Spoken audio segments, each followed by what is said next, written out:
खुलुमबाय स्टुडिअ दङ आं राजीब बसुमतारी दिनै 19 आगस्ट आरो दिनै सुबुंथिनि थान्दै बिनेश्वर ब्रह्म बिथांनि 26थि मुंख्लं सान आरो बिनेश्वर ब्रह्म बिथांनि मुंख्लं सानखौ आसाम नाङैनो फालिनाय नुनो मोननाय जादों।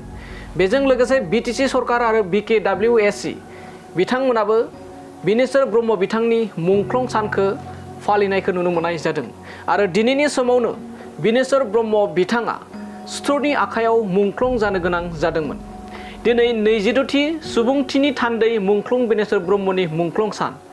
बिनेश्वर ब्रह्म बिथांखौ लानानै मुंख्लं बिनेश्वर ब्रह्म बिथांखौ लानानै बर' थुनलाइ आफादनि गाहाय नेहाथारि नीलकान्त गयारी बिथांनि गोख्रों बाथ्रा जे बिनेश्वर ब्रह्मआ सरासनस्रायै जोंनि गेजेराव मुंख्लं, नाथाय जों बिथांखौ जोंनि गेजेरनिफ्राय थैनो होआ।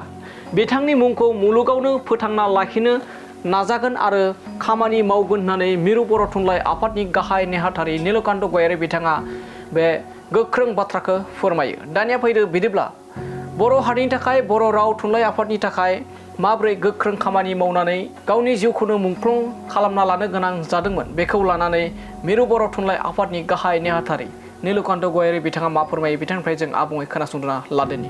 হয়, আমি সকলোৱে জানো যে বড়ো সাহিত্যৰ এটা সময়ৰ সভাপতি আছিলে আমাৰ শ্বহীদ বিনেশ্বৰ ব্ৰহ্ম ছাৰ, যাক আমি কোৱা হৈছে বড়ো ভাষাত সুবুংচিনি থাণ্ডে মানৱতাৰ দূত বুলি কোৱা হৈছে।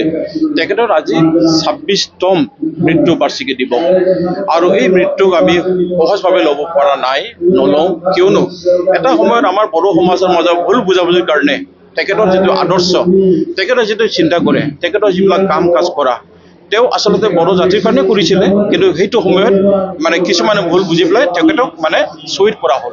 আমি আজি তেখেতক শ্ৰদ্ধাৰে সুঁৱৰিছোঁ আৰু বড়ো সাহিত্যভাৱে সদায় আমি চহৰি যাম।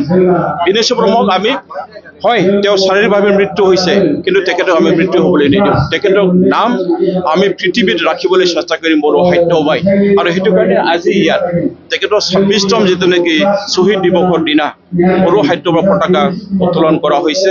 আমাৰ বড়ো সাহিত্য সভাৰ সন্মানীয় সভাপতি শ্ৰীযুত গোপীনাথ বৰগোহাঞি ডাঙৰীয়া দেৱৰ হাতেৰে, আৰু ইয়াৰ পিছত আমাৰ শ্বহীদৰ মানে পত্নী আমাৰ পুষ্পাৰাণী ব্ৰহ্ম মেডামে তেখেতক পুষ্পাঞ্জলি অৰ্পণ কৰিছিল।